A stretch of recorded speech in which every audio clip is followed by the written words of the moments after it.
जय हिंद। कैसे हैं आप लोग? ठीक, बढ़िया। चलिए, आशा करते हैं आप लोग ठीक होंगे, बढ़िया होंगे, मस्त होंगे। हम लोग इस समय जो वर्तमान में पढ़ रहे हैं वो है इंडियन कॉन्स्टिट्यूशन या भारतीय संविधान पढ़ रहे हैं। भारतीय संविधान में इस समय हमारा जो वर्तमान में चल रहा है वो है नागरिकता के बारे में। हम लोग भाग 2 देख रहे हैं। भाग 2 में नागरिकता है। नागरिकता में आर्टिकल 5 से 11 तक आर्टिकल इसमें उपस्थित है। ठीक, कोई दिक्कत नहीं है। इससे पहले हम बात कर चुके हैं कि नागरिकता क्या है, ये आर्टिकल क्या है, आर्टिकल 5, 6, 7, 8, 9, 10, 11 में ये सब क्या बातें कही गई हैं, इसके बारे में हम लोग बात किए हैं। आप जाइएगा प्लेलिस्ट में देखिएगा, सारी बातें बताई गई हैं। ठीक, उससे पहले हम लोग प्रस्तावना के बारे में देखें, संघ एवं राज्य क्षेत्र के बारे में देखें, तो आप लोग देख लीजिएगा। अब हम थोड़ा सा क्विक रिवीजन करते हैं जो हुआ है नागरिकता में, फिर इसके बाद आगे बढ़ते हैं। हम लोग क्या देखे हैं, इससे पहले हम लोग देखें कि नागरिकता क्या है। तो नागरिकता क्या है? नागरिकता एक पहचान है जो हमको यह बताती है कि हम किस देश, राज्य या स्थान से संबंधित हैं। ठीक, यही हम, जैसे हमारी नागरिकता भारत की है तो जैसे हमारी नागरिकता है तो ये हम यह स्थान पता चल गया या देश पता चल गया कि हम भारत के नागरिक हैं, क्योंकि पासपोर्ट जारी होता है। जिस देश में मतलब जिस देश की नागरिकता मिलती है वहाँ का पासपोर्ट मिलता है। जैसे हमारी कोई नागरिकता मिलेगी तो भारतीय गणराज्य लिखा रहेगा, पासपोर्ट में भारतीय गणराज्य लिखा रहेगा, तो उस प्रकार होता है। हर जगह इसी प्रकार है, पासपोर्ट दिया जाता है। तो नागरिकता क्या है? नागरिकता एक पहचान है जो ये बताती है कि आप किस देश, राज्य या स्थान से संबंधित हैं। या हम ये कहें कि किसी भी देश में जो सबसे ज़्यादा अधिकार का अधिकारी होगा वह व्यक्ति नागरिक होगा, क्योंकि किसी भी देश में जिस व्यक्ति के पास सबसे ज़्यादा अधिकार होते हैं वह वहाँ का नागरिक होता है। ठीक, दूसरों की अपेक्षा, जो विदेशी होंगे उनकी अपेक्षा जो सबसे ज़्यादा अधिकार प्राप्त होंगे वो व्यक्ति वहाँ का नागरिक कहलाएगा। भारत में जो नागरिक होंगे वो जो विदेशी आए होंगे उनसे ज़्यादा अधिकार प्राप्त होगा। आप जानते हैं भी आर्टिकल 15, 16, 19 इन सब का, आर्टिकल 29 हो गया, आर्टिकल 30 हो गया, ये सब नागरिकों को ज़्यादा अधिकार प्राप्त है, विदेशियों को ये सब नहीं प्राप्त है। हम लोग मूल अधिकार में अभी देखेंगे कि मूल अधिकार में जो अधिकार दिए गए विदेशियों को कौन प्राप्त है, भारतीयों को, मतलब नागरिकों को तो सभी प्राप्त होंगे, विदेशियों को कुछ हटा दिया जाएगा। ठीक, जो विशेष अधिकार होंगे मुख्य रूप से उसको हटा दिया जाएगा। कोई देश क्यों चाहेगा किसी दूसरे देश को दूसरे देश के नागरिकों को विशेष अधिकार प्राप्त हो? ठीक है।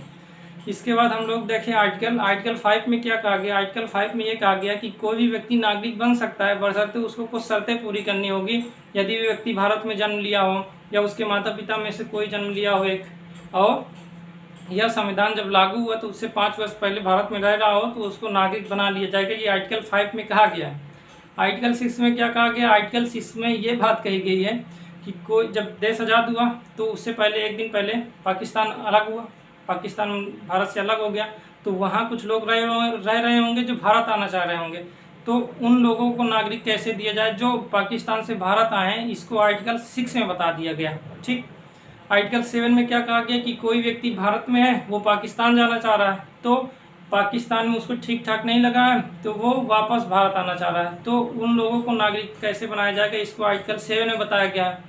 आर्टिकल 8 देखेंगे तो आर्टिकल 8 में PIO की बात की गई है, पर्सन ऑफ इंडियन ओरिजिन की बात कही गई है, या भारतीय मूल के व्यक्ति की बात कही गई है कि भारतीय मूल का व्यक्ति कौन है? जिसके माता पिता या दादा दादी कभी भी भारत से संबंधित रहे हों, लेकिन वह व्यक्ति अब भारत का नागरिक नहीं है, कहीं किसी दूसरे देश का नागरिक है, लेकिन वह देश आज़ाद हुआ है, अब वह व्यक्ति भारत आना चाह रहा है कि चलो भारत चलते हैं, अब थोड़ा ठीक लगेगा, तो वो भारत यदि आना चाह रहा है तो उनको नागरिक कैसे बनाया जाए, इसके बारे में आर्टिकल 8 में स्पष्ट प्रावधान किया गया। हम लोग देखे भी हैं। आर्टिकल 9 में क्या कहा गया है? आर्टिकल 9 में एकल नागरिकता, सिंगल सिटीजनशिप के बारे में बात की गई है। एकल नागरिकता का मतलब यह हुआ कि भारत की एक नागरिकता होगी। यदि कोई भी व्यक्ति दोहरी नागरिकता, किसी दूसरे देश की नागरिकता ले लेता है तो भारत की नागरिकता स्वतः समाप्त हो जाएगी। आर्टिकल 9 में स्पष्ट रूप से कहा गया, सिंगल सिटीजनशिप के बारे में बात कही गई। ठीक, आर्टिकल 10 में क्या कहा गया? आर्टिकल 10 में ये कहा गया कि अब व्यक्ति को नागरिक बने हैं तो इन लोगों को सुरक्षा दी जाएगा कि कभी भी हटा दिया जाएगा, तो इसके लिए संसद विधि बनाएगी और गारंटी देगी कि आपकी नागरिकता बेवजह नहीं समाप्त की जाएगी। आर्टिकल 11 में क्या कहा गया? आर्टिकल 11 में ये कहा गया है कि संविधान लागू होने तक तो हम नागरिक बना दे रहे हैं, नागरिकता दे रहे हैं, लेकिन संविधान लागू होने के बाद व्यक्तियों को नागरिकता कैसे दी जाएगी तो संसद इसके लिए विधि बनाएगी। इसको आर्टिकल 11 में बताया गया। कोई परेशानी नहीं है। तो आर्टिकल 11 को आधार बनाते हुए आज हम उसी से आगे चलते हैं। ठीक, कोई परेशानी नहीं, इतना समझ में आया है? समझ में नहीं आया तो आप देखेंगे, इससे पहले वाले वीडियो आप देख लीजिएगा, थोड़ा सा ही है तो देख लीजिएगा, 2 वीडियो हैं उसको देख लीजिएगा, फिर इसको देख लीजिएगा। ठीक, तो आइए हम लोग आगे चलते हैं। चलिए, तो हम लोग आर्टिकल जो 11 है, आप जानते हैं कि नागरिकता कहाँ स्थित है, तो भाग 2 जानते ही होंगे, भाग 2 में स्थित है। आर्टिकल कितने हैं इसमें, आर्टिकल 5 से लेकर 11 तक इसमें आर्टिकल, मतलब 2 नहीं है, 5 और 11 नहीं है, 5 से 11 तक है। ठीक है, 5 से 11 तक कोई दिक्कत नहीं। ठीक, भाग 2 है हमारे, हम जानते हैं कि भारतीय संविधान में 22 भाग हैं या 25 भाग हैं। 22 क्यों कह रहे हैं, क्योंकि अगर नंबर देखेंगे लास्ट नंबर 22 है, लेकिन अगर काउंट करेंगे तो काउंटिंग में 25 आता है। ऐसा क्यों, क्योंकि बीच बीच में संशोधन करके कुछ भाग जोड़ दिए गए हैं, वो भाग उसी में जोड़े गए हैं जिसके वो भाग रहे हैं। जैसे भाग 4 हो गया तो भाग 4A जोड़ दिया गया, 9 है तो 9AB जोड़ दिया गया, 14 है तो 14A जोड़ दिया गया, इस तरह जोड़कर उसको 25 बना दिया गया, लेकिन नंबर वही है, क्योंकि 14A जोड़ा गया तो नंबर तो वही है ना 14। इसी प्रकार जो भी जोड़े गए भाग वो नंबर उसी तरह है, लेकिन काउंटिंग में 25 हो जाते हैं। ठीक, तो अगर भाग दूसरा देखेंगे तो छोटा सा आर्टिकल है 5 से 11 तक, और इसके बारे में हम लोग बात कर भी चुके हैं। ठीक, कोई दिक्कत नहीं। चलिए, तो आर्टिकल हम 11 को आधार बनाए। ठीक है, आर्टिकल 11 में क्या कहा गया है कि संसद विधि बनाएगी। कौन बनाएगा, संसद विधि। संसद विधि बनाकर क्या कर सकती है, संसद विधि बनाकर किसी व्यक्ति को नागरिक बना भी सकती है, उसकी नागरिकता समाप्त भी कर सकती है। ठीक है, नागरिक बन भी जाएगा, मतलब प्राप्त कर, नागरिकता प्राप्ति के बारे में अगर आप नागरिकता प्राप्ति और समाप्ति के बारे में देखना चाह रहे हैं तो वो इसमें स्पष्ट रूप से प्राप्त है। ठीक है, जिसे एक्विजिशन और टर्मिनेशन कहते हैं। ठीक है, संसद विधि बनाकर किसी भी व्यक्ति को नागरिक बना सकता है या नागरिकता दे सकता है। नागरिकता देने के बारे में, प्राप्ति का मतलब देने के बारे में, और उसकी समाप्ति के बारे में बताया गया। ये कब की बात हो रही है, ये जो विधि बनाएगी संसद, तो उसमें बात कही गई है। ठीक है, क्योंकि आर्टिकल 11 में केवल इतना ही कह दिया गया कि संसद विधि बनाएगी, तो अब संसद का यह अधिकार प्राप्त हो गया कि विधि बनाएगी, तो इस पर संसद विधि बनाएगी। आप लोग समझ लीजिए कि भारतीय संविधान में केवल संविधान लागू होने तक नागरिकता देता है, उसके बाद की बात नहीं करता है। ठीक, उसके बाद की बात नहीं करता है, इसका मतलब ये हुआ कि जैसे 26 जनवरी को हमारा संविधान लागू हो गया 1950, और 26 नवंबर 1949 को क्या हुआ था, हमारा संविधान बनकर तैयार हुआ था, इसको संविधान दिवस कहते हैं। और 26 जनवरी 1950 को पूरी तरीके से लागू हुआ था। इसमें कुछ भाग लागू हुए थे, पूरी तरीके से बन गया था, कुछ भाग लागू हो गए थे, जैसे इसमें 5, 6, 7 ये सभी लागू थे। ठीक है, उस समय। और 26 जनवरी 1950 को पूरी तरीके से लागू हुआ।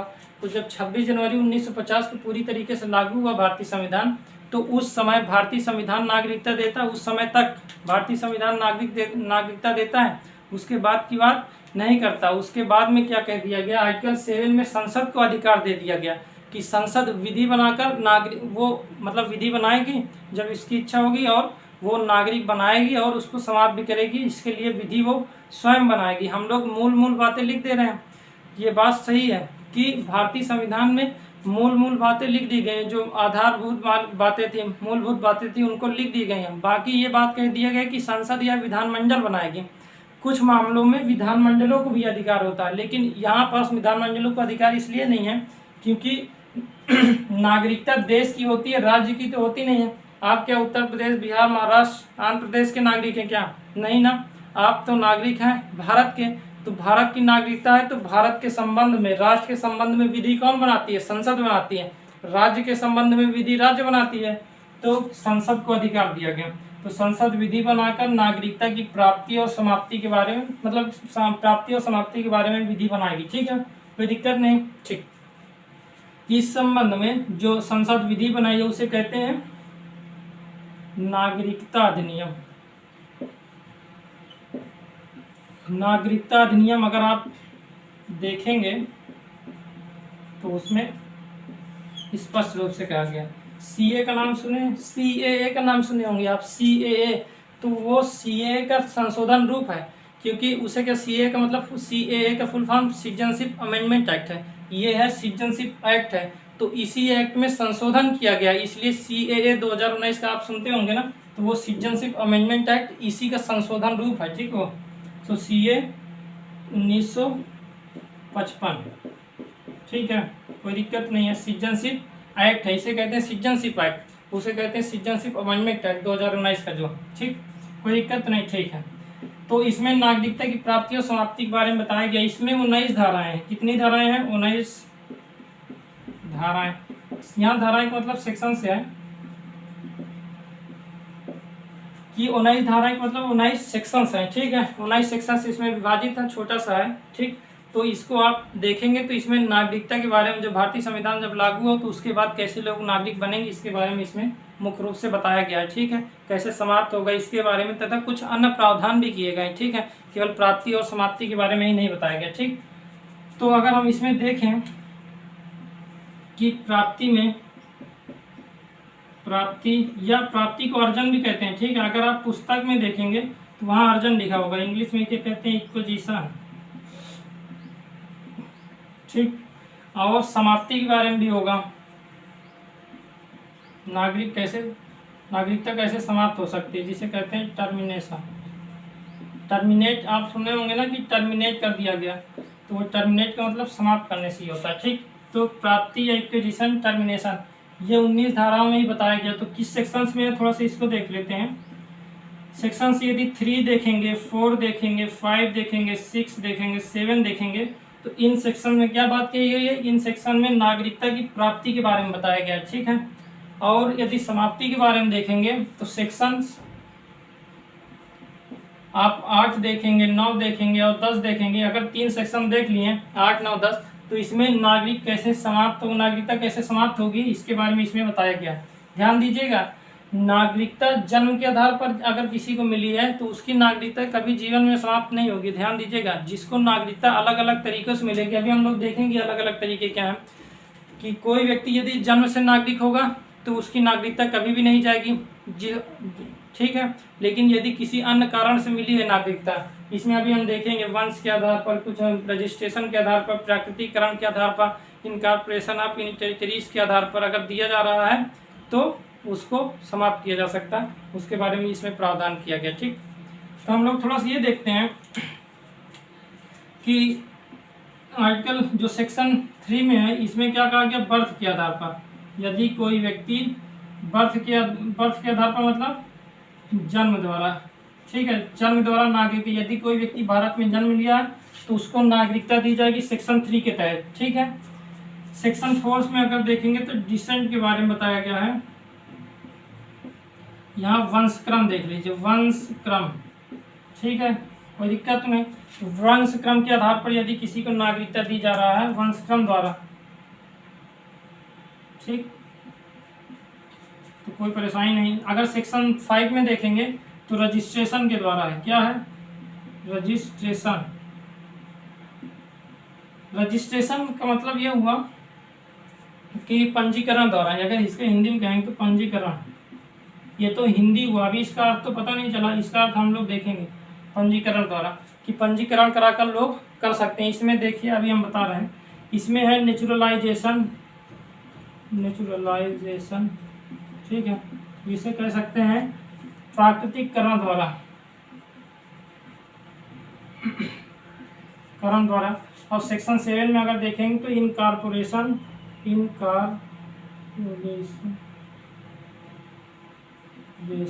ऑफ टेरिटरी, ठीक है, इसे हिंदी में कहते हैं क्षेत्र समावेशन, क्षेत्र समावेशन द्वारा, ठीक है। क्षेत्र समावेशन द्वारा, यहाँ पर क्षेत्र समाविष्टि भी हो सकता है, ठीक, कोई दिक्कत नहीं। तो बर्थ द्वारा कोई व्यक्ति भारत में जन्म लिया तो उसको उस आधार पर नागरिकता कैसे दी जाएगी? कोई वंशक्रम के आधार पर जिसके माता पिता भारत में संबंधित हो उसको कैसे नागरिक बनाया जाएगा? पंजीकरण में मुख्य रूप से PIO को सम्मिलित किया जाता है। PIO का मतलब पर्सन ऑफ इंडियन ओरिजिन, जो कभी न कभी भारत से संबंधित रहे, जिनके माता पिता दादा दादी कभी भी भारत से संबंधित रहे होंगे, तो उनको नागरिक कैसे बनाया जाएगा? इसको सेक्शन 5 में रजिस्ट्रेशन द्वारा दिया जाता है। ध्यान दीजिएगा, इसमें वो व्यक्ति भी आते हैं, जैसे स्पाउस हो गया, कोई भारतीय व्यक्ति है वो किसी विदेशी व्यक्ति के साथ शादी कर लिया, तो वो विदेशी व्यक्ति नागरिक कैसे बनेगा, इसके बारे में भी इसके रजिस्ट्रेशन में ही बताया गया कि 8 साल में 7 साल भारत में रहना होगा। इसमें कहा गया नेचुरलाइजेशन के द्वारा कि कोई भी व्यक्ति जो भारत से कभी जीवन में संबंधित नहीं रहा, कभी भी संबंध नहीं रहा भारत से, वह व्यक्ति नागरिक कैसे बन सकता है। कि कोई व्यक्ति विदेशी है, वो भारत की नागरिकता लेना चाह रहा है, तो वो नागरिक कैसे बन सकता है, तो वो नेचुरलाइजेशन के द्वारा ले सकता है, प्राकृतिकरण द्वारा ले सकता है।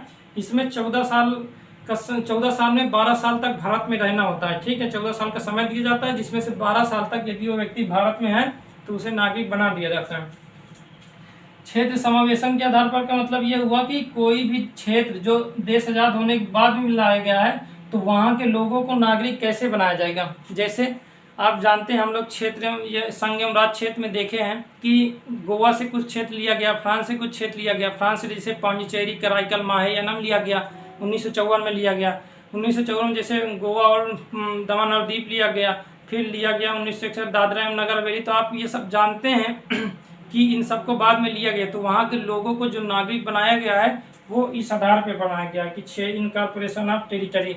और हम देखें 1900 आप देखेंगे 35वां संविधान संशोधन 1975 में आप देखेंगे तो सिक्किम को मिलाया गया था। तो जो सिक्किम को मिलाया गया था, वहाँ के लोग होंगे, उनको नागरिक कैसे बनाया जाएगा, तो वो क्षेत्र समावेशन के आधार पर ही बनाया गया है, ठीक है। ठीक, समाप्ति के बारे में ये कहा गया है कि कोई अगर व्यक्ति स्वैच्छिक त्याग कर दे, जिसे कहते हैं रिनंसिएशन, ठीक है, स्वैच्छिक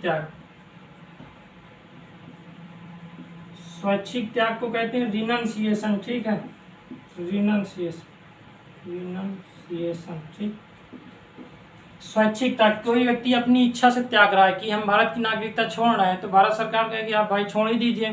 तो छोड़ दिया तो वह व्यक्ति भारत की नागरिकता उसकी समाप्त हो जाएगी, वो कहीं और का नागरिक बन जाएगा अगर वो लेना चाहेगा। इसमें हो गया बर्खास्त कर सकते हैं, टर्मिनेट कर सकते हैं, टर्मिनेशन है, बर्खास्त, टर्मिनेशन,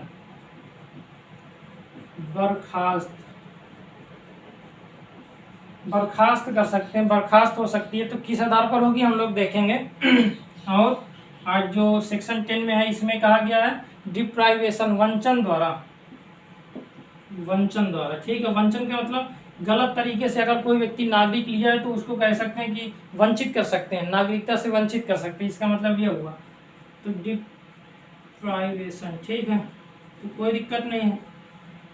स्वैच्छिक त्याग, बर्खास्तगी द्वारा और वंचन द्वारा 3 तरीके से नागरिकता समाप्त हो गई है। फिर से आप सुन लीजिए, जन्म के आधार पर किसी भी व्यक्ति की नागरिकता समाप्त नहीं होगी। ये जो लोग नागरिक बने होंगे किसी इन आधारों पर, देखिए वंशक्रम, registration, naturalisation, incorporation of territory, इन आधार पर यदि नागरिक बने होंगे तो समाप्त होगी। जन्म के आधार पर यदि कोई व्यक्ति नागरिक बना होगा तो उसकी नागरिकता कभी भी समाप्त नहीं होगी। ये बात आप ध्यान रखिएगा, हम लोग यहाँ जब आएंगे तब बात करेंगे, लेकिन आप लोग सुन लीजिए, ठीक, कोई दिक्कत नहीं, समझ में आए। आप लोग इसको लिख लीजिए, आप लोग इसको इसी तरह लिख लीजिए। और हम लोग क्या करेंगे, अब हम लोग सेक्शन देखते हैं, बर्थ के आधार पर हम लोग देखना शुरू करते हैं यहाँ से, ठीक, कोई दिक्कत नहीं, एक एक करके उठाकर देख लेते हैं, कोई परेशानी नहीं है।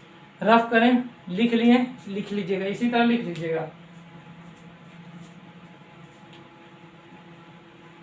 तो इसको सब रफ करते हैं।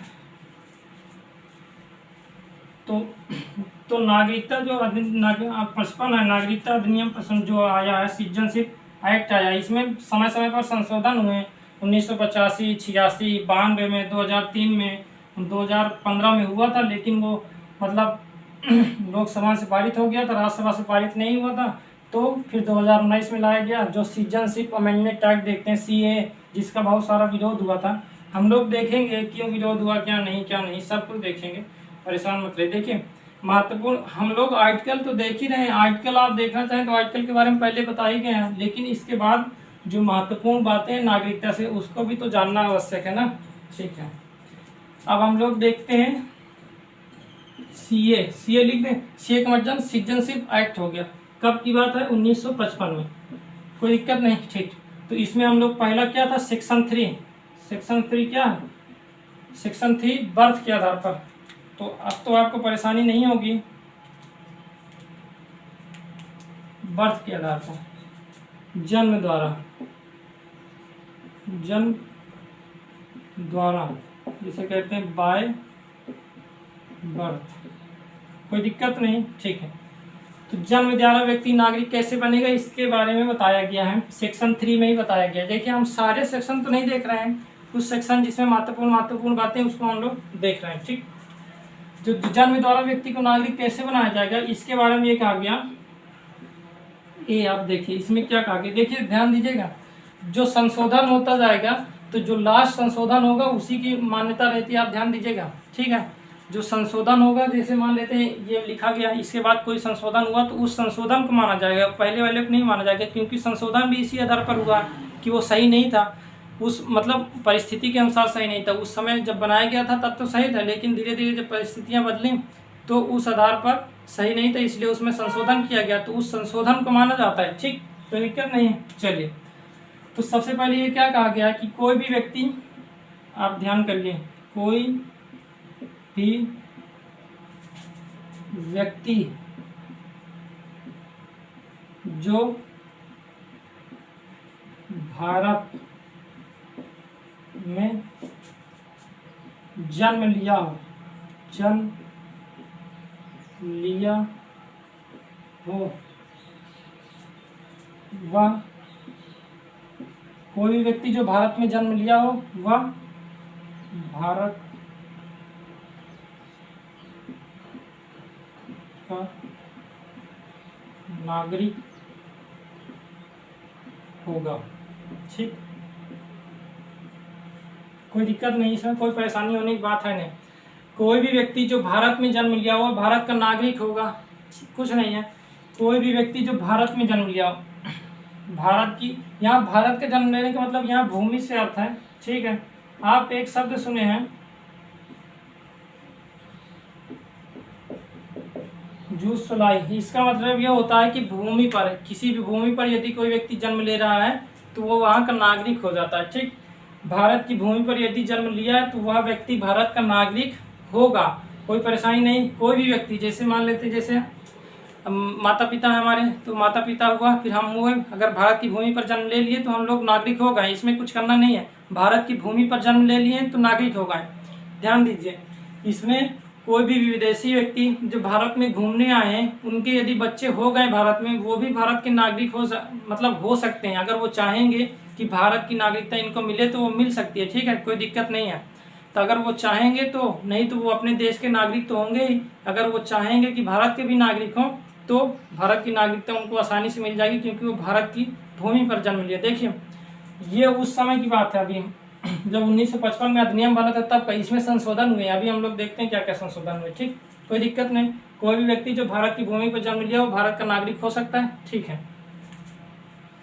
इसके बाद अगर आप देखेंगे, इसके बाद इसमें संशोधन हुआ, बी लिखना ठीक नहीं है, इसमें आप देखेंगे संशोधन हुआ। संशोधन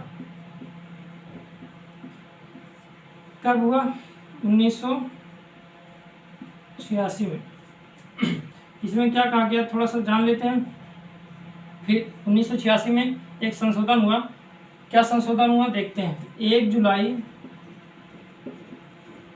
1987, ये टाइम दिया गया, 1 जुलाई 1987 को, या इसके बाद, आप इसको लिखते जाइएगा, इसके बाद 1987 को, इस दिन 1 जुलाई 1987 को, या इसके बाद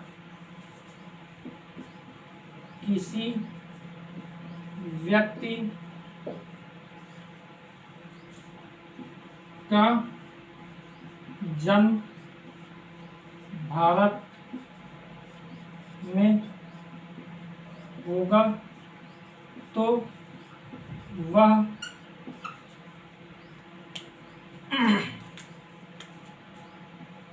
व्यक्ति भारत का नागरिक हो सकता है, बशर्ते क्या होना चाहिए, उसे एक शर्त पूरी कर दी गई, बशर्ते उसके माता पिता में से कोई एक भारत का नागरिक हो, भारत का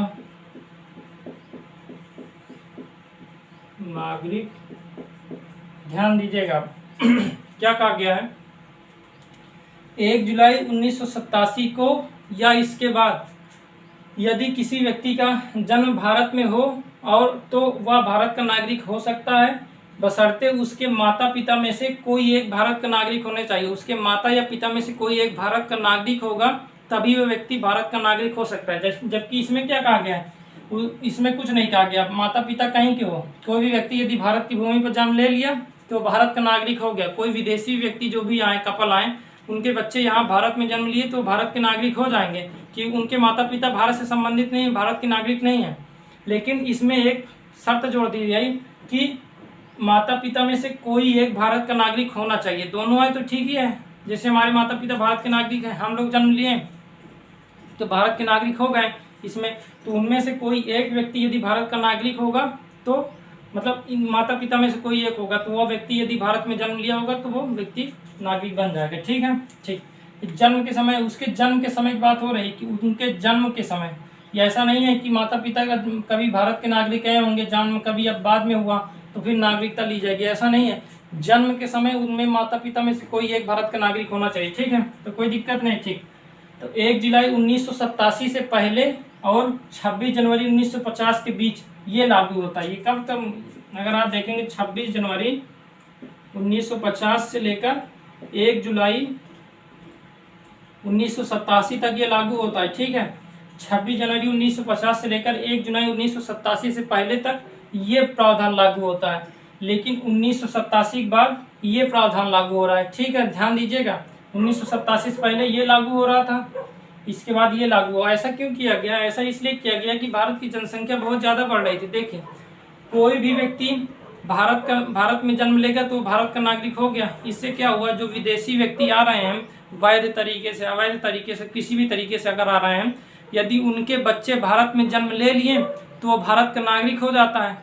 जब वो भारत का नागरिक हो जाएगा तो जरूरी है कि उस छोटे बच्चे की रक्षा के लिए उनके माता पिता को भी भारत की नागरिकता दी जाए, क्योंकि वो छोटा सा बच्चा है, भारत का जो नागरिक है वो छोटा सा बच्चा है, उसकी अगर उनके माता पिता को नागरिक नहीं बनाया जाएगा तो वो दूसरे देश में गए, वो उस बच्चे की नागरिकता यहाँ है तो कैसे काम चलेगा। इसलिए क्या हुआ, उस बच्चे की सुरक्षा के लिए जरूरी था कि माता पिता को भी नागरिकता दी जाए। इससे भारत की जनसंख्या बढ़ी वैध तरीके से। जैसे बांग्लादेश से बहुत सारे लोग भारत में आए, उनके बच्चे हुए, तो वो तो बच्चे तो नागरिक हो गए, माता पिता को भी नागरिकता देनी पड़े, क्योंकि बच्चों की सुरक्षा के लिए जरूरी है कि उसके माता पिता भी यहीं रहे, तो उनको भी नागरिक बनाया गया। इससे जनसंख्या में बहुत बढ़ोतरी हुई।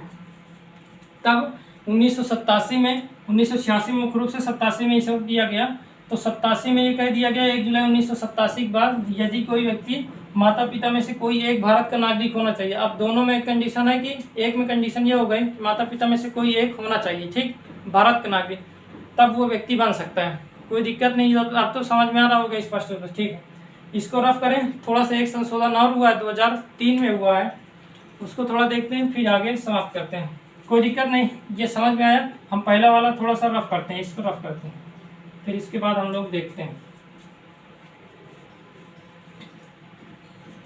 इसमें क्या कहा गया है। पहले 2003 में एक संशोधन फिर हुआ, ठीक है, इसमें संशोधन हुआ, यहाँ पास लिख लें संशोधन। इसमें एक संशोधन फिर हुआ, क्या हुआ 2003 में, तो हम लोग यहाँ से लिख रहे हैं, उसी को यहाँ से लिख रहे हैं, ठीक है, संशोधन जो हुआ है उसी को लिख रहे हैं, इसको यहाँ लिख रहे हैं, ठीक। इसमें संशोधन ये हुआ 3 दिसंबर 2004 को या इसके बाद, ठीक है, इसके बाद, यहाँ भी इसके बाद है, यहाँ भी इसके बाद, इसके बाद किसी व्यक्ति का जन्म भारत में होगा तो वह नागरिक बन सकता है। वह नागरिक क्या हो सकता है, बन सकता है। आप उसी तरह लिखिए, इसी तरह मत, तो वह नागरिक बन सकता है, बशर्ते क्या होना चाहिए, उसके माता पिता में से कोई एक, उसके माता पिता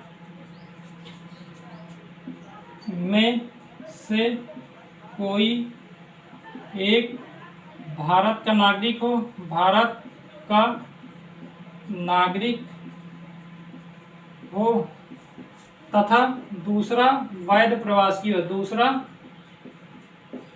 वैध प्रवासी हो, वैध वैध वैध का मतलब लीगल, प्रवासी का मतलब जो यहाँ प्रवास कर रहे हैं, रह रहे हैं, प्रवासी हो जो आकर रहने लगे हैं, उनकी बात हो रही है। ध्यान दीजिएगा अब क्या कहा गया। 2003 में सरकार किसी थी, अटल जी की थी। ठीक है 3 दिसंबर 2004 को या इसके बाद किसी व्यक्ति का जन्म भारत में होगा तो वह व्यक्ति नागरिक बन सकता है, कोई दिक्कत नहीं है यदि किसी व्यक्ति का जन्म भारत में हुआ, बशर्ते उसके माता पिता, जन्म के समय की बात हो रही है, जन्म के समय, ऐसा नहीं है कि कभी माता पिता, ये जन्म के समय की बात है, जन्म के समय की बात है। ठीक है, तो 3 दिसंबर 2004 को या इसके बाद किसी व्यक्ति का जन्म यदि भारत में हुआ तो उसके माता पिता में से कोई एक भारत का नागरिक होना चाहिए और दूसरा वैध प्रवासी होना चाहिए। अभी ये वैध और अवैध क्या है हम लोग थोड़ा देखते हैं, लेकिन आप लोग पहले ये समझ लीजिए कि 1 जुलाई 1987 से लेकर 3 दिसंबर 2004 तक, तो ये प्रावधान कब तक लागू था, ये वाला प्रावधान लागू था 1 जुलाई 1987 से 3 दिसंबर, ध्यान दीजिएगा 3 दिसंबर 2004 तक लागू था। ठीक है, तो 1 जुलाई 1987 से लेकर 3 दिसंबर 2004 तक ये प्रावधान लागू था, जबकि उसमें इससे पहले वाला जो लिखा हुआ था उसमें लिखा था 26 जनवरी 1950 से लेकर 1 जुलाई 1987 तक। ठीक, 1987 तक यदि कोई व्यक्ति भारत में जन्म लिया तो वो नागरिक हो जाएगा। 1987 के बाद यदि कोई व्यक्ति भारत में जन्म ले रहा तो उनके माता पिता में से कोई एक भारत का नागरिक होना चाहिए, और 2004 के बाद, 2004 को या इसके बाद किसी व्यक्ति का जन्म भारत में हो रहा है तो उसके माता पिता में से कोई एक भारत का नागरिक होना चाहिए तथा दूसरा वैध प्रवासी होना चाहिए, अवैध नहीं होना चाहिए। वैध और अवैध क्या है हम लोग देखते हैं। तो इसमें क्या हुआ कि जनसंख्या के नियंत्रण करने के लिए ऐसा किया गया कि माता और पिता में से कोई एक भारत का नागरिक होगा। इससे जो इलीगल व्यक्ति आ रहे हैं तो वो ऐसा नहीं है कि भारत में कोई जन्म लिया तो हो जाएगा, अगर कोई एक भारत का नागरिक होगा तब होगा। ठीक है, लेकिन क्या हुआ, अब इसमें आप सुनिएगा, इसमें ऐसा क्यों किया गया, वैध क्यों किया गया। एक व्यक्ति मान लेते हैं बांग्लादेश से भारत आया, बांग्लादेश से भारत आया, इलीगल रूप से आया, उसके पास डॉक्यूमेंट नहीं है, वीज़ा नहीं है। वीज़ा का मतलब ये हो गया भारत सरकार की अनुमति नहीं है भारत आने की। वीज़ा का मतलब यही होता है, वीज़ा का मतलब होता है वो देश जहाँ पास आप जा रहे हैं वो अनुमति देता है कि आप भारत आ सकते हैं। टाइम लिमिट होती है कि इतने दिन के लिए आ सकते हैं, इतने दिन के लिए आ सकते हैं, 1 दिन, 2 दिन, 10 दिन, 50 दिन, 100 दिन, 180 दिन, 360 दिन। ठीक है, कितने दिन आ सकते हैं ये सब उसमें स्पष्ट रूप से बताया जाता है वीज़ा में। तो वीज़ा लेकर नहीं आया व्यक्ति, अवैध रूप से आ गया, अवैध रूप से आया और इसमें परेशानी है, अवैध रूप से आ गया और यहाँ किसी भी भारतीय, मान लेते हैं किसी भी भारतीय से शादी कर लेता, वह व्यक्ति आया, कोई भी यदि मान लेते पुरुष आई यहाँ के किसी महिला से, किसी स्त्री से, किसी भी लड़की से यदि वो व्यक्ति शादी कर लेता है और उसके बच्चे हो जाते हैं तो वो क्या हुआ, भारत की नागरिकता मिल जाएगी अब उस बच्चे को। तो अब पिता को भी रहने का अधिकार मिल जाएगा कि उसकी रक्षा के लिए जरूरी है कि यह व्यक्ति भी रहे, तो उसको अधिकार मिल गया। तो इससे भी जनसंख्या तो फिर से नियंत्रण हुई नहीं, क्योंकि अलग अलग तरीके से लोग कर रहे हैं कि अवैध रूप से आते हैं, यहाँ किसी भारतीय से शादी कर ले रहे हैं, फिर बच्चे हो रहे हैं तो वो वहाँ पास रहने लगते हैं, उनको अधिकार हो जाता है। ये हो सकता है, हुआ भी है। तो बाद में ये कहा गया कि ऐसा नहीं है, वो व्यक्ति लीगल रूप से होना चाहिए। अगर इलीगल है तो जो व्यक्ति भारत में जन्म लिया होगा तो वो नहीं होगा। ठीक है, लीगल का मतलब ये हो गया है कि उसके पास वीज़ा है आने के लिए। ठीक है, वीज़ा है, कोई डॉक्यूमेंट है। ठीक है, आप ध्यान करिए, पासपोर्ट जिस देश के नागरिक होते हैं वो देश जारी करता है, उस व्यक्ति को मिलता है। वीज़ा जहां हम जाते हैं, मान लेते हैं हम भारत से श्रीलंका गए तो श्रीलंका का वीज़ा मिलेगा, भारत का पासपोर्ट होगा। ठीक है, पासपोर्ट वहाँ का होता है जहाँ के हम नागरिक हैं, और वीज़ा वहाँ होता है जहाँ हम जाना चाह रहे हैं। तो वहाँ की देश, वहाँ के सरकार हमको अधिकार देती है या अनुमति देती है कि आप भारत आ सकते हैं, कितने दिन के लिए आ सकते हैं, इसमें टाइम रहता है। ठीक है, या कोई व्यक्ति डॉक्यूमेंट लेकर भी जा सकते हैं, जैसे जापान के लोग क्या करते हैं, डॉक्यूमेंट लेकर ही जाते हैं, उनको अधिकार दिया गया। बहुत सारे देश में ऐसा चल रहा है, ठीक है, कोई दिक्कत नहीं। तो वैध का मतलब ये हो गया कि वीजा लेकर आया हो, ऐसा नहीं है कि कुछ नहीं लेकर आया। जैसे आप जानते हैं कि जहाज के साथ छुप छुप कर आकर भारत में रहने लगे। आप जानते हैं लगभग 1 से 2 करोड़ लोग अप्रवासी हैं जो अवैध तरीके से आए, ठीक है, भारत में अभी हैं। 2 से ज़्यादा हो सकता है, 2.5 करोड़ भी हो सकते हैं, ठीक।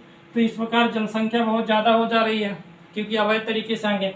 यदि इन व्यक्तियों ने भारत में एक महिला से शादी कर लेता है या कोई भी महिला आई जो पुरुष से यहाँ शादी कर लेता है तो बच्चे हो गए। तो बच्चे होने के लिए जरूरी है कि उनकी रक्षा के लिए ये भी रहें, तो उनको अधिकार मिल जाएगा। इससे जनसंख्या नियंत्रण नहीं हो, इसलिए ये कहा गया कि नागरिक हो तथा दूसरा वैध तरीके से हो, अवैध प्रवासी ना हो। वैध प्रवासी का मतलब ये हुआ कि अवैध ना हो, यही तो हुआ। वैध का मतलब यहाँ लीगल से है, ठीक है, वैध का मतलब होता है लीगल, उसकी लीगल वैल्यू है, लीगल रूप से आया हुआ है। ऐसा नहीं है कि इलीगल से आया है, लीगल रूप से वो व्यक्ति आया हुआ है तो वो व्यक्ति भारत का नागरिक बन सकता है। ये 2003 यही चल रहा है अभी, ध्यान दीजिएगा, ये अभी चल रहा है क्योंकि 1 जुलाई 1987 से 3 दिसंबर 2004 तक ये चल रहा था। लेकिन 2004 के बाद 3 दिसंबर 2004 के बाद या उसी दिन से या उसके बाद ये प्रावधान चल रहा है। तो इस समय वर्तमान में यदि नागरिक कोई व्यक्ति जन्म से बन रहा है 30 आधार पर हुआ। जैसे हम लोग भारत के नागरिक हैं तो हमारे माता पिता में से कोई एक भारत का नागरिक भी है, दूसरा वैध प्रवासी है। इसका हमारे तो दोनों हैं, माता पिता क्या दोनों भारत के नागरिक हैं। यदि किसी भी ऐसा है कोई व्यक्ति है जिसका बाहर से वीजा लेकर आया कोई विदेशी व्यक्ति, यहाँ मान लेते हैं कोई विदेशी महिला आई भारत और वो भारत किसी व्यक्ति से शादी कर ली जो भारत के नागरिक है, वैध तरीके से आई, वीजा लेकर आई, अनुमति लेकर आई है और जिस टाइम लिमिट के मान लेते 1 साल के लिए आई है, उसमें उसका विवाह हो गया, भारतीय नागरिक से विवाह हो गया तो बच्चे हो गए, तो बच्चे को जो हो नागरिक बन सकता है, भारत का नागरिक हो जाएगा और वो महिला को भी रहने का अधिकार मिल जाएगा जब तक भारत सरकार चाहे, ठीक है, ठीक है, समझ में आया। इस समय ये प्रावधान लागू है, ठीक है। तो इसको क्यों बताया गया, सीधा इसी को इसलिए नहीं बताया गया क्योंकि जो संशोधन हुआ उसके बारे में जानना था। आपको केवल याद इतना ही रखना है कि 2004 को या इसको आप छोड़ दीजिए, ये सब छोड़ दीजिए, केवल इतना किसी व्यक्ति को भारत का नागरिक बना सकते हैं बशर्ते उसके माता पिता में से कोई एक भारत का नागरिक हो तथा दूसरा वैध प्रवासी हो, इतना ही याद रखना है। और ये डेट वेट आपको याद नहीं रखना, केवल याद कहाँ से कहाँ तक रखना है, यहाँ से लेकर यहाँ तक, ठीक। केवल बर्थ द्वारा केवल इतना याद रखना है। ये सब जो कथा बताई गई केवल जानने के लिए है, इसको याद नहीं करना। कैसे कैसे संशोधन हुआ इसके बारे में हम लोग देखें, ठीक है। तो आज इतना ही, आज हम लोग बर्थ के आधार पर देखे हैं, इतना ही। कल हम लोग देखेंगे इससे आगे, जैसे डिसेंट के आधार पर देख लेंगे, वंशक्रम के आधार पर और रजिस्ट्रेशन के आधार पर 2 देख लेंगे, फिर इसके बाद 2 देख लेंगे, फिर धीरे धीरे समाप्त हो जाए, कोई दिक्कत है नहीं, ठीक, कोई दिक्कत नहीं है, कोई परेशानी नहीं होगी, आराम से लिख लीजिएगा। इससे पहले वाले वीडियो भी लिख लीजिएगा जो लिखे हो, नागरिकता जो आर्टिकल के बारे में बताया गया है, नागरिकता क्या है उसको भी लिख लीजिएगा। हम लोग मिलेंगे कल, कोई परेशानी नहीं, बता दीजिएगा कैसा लगा, ठीक, ओके, ठीक है, बाय।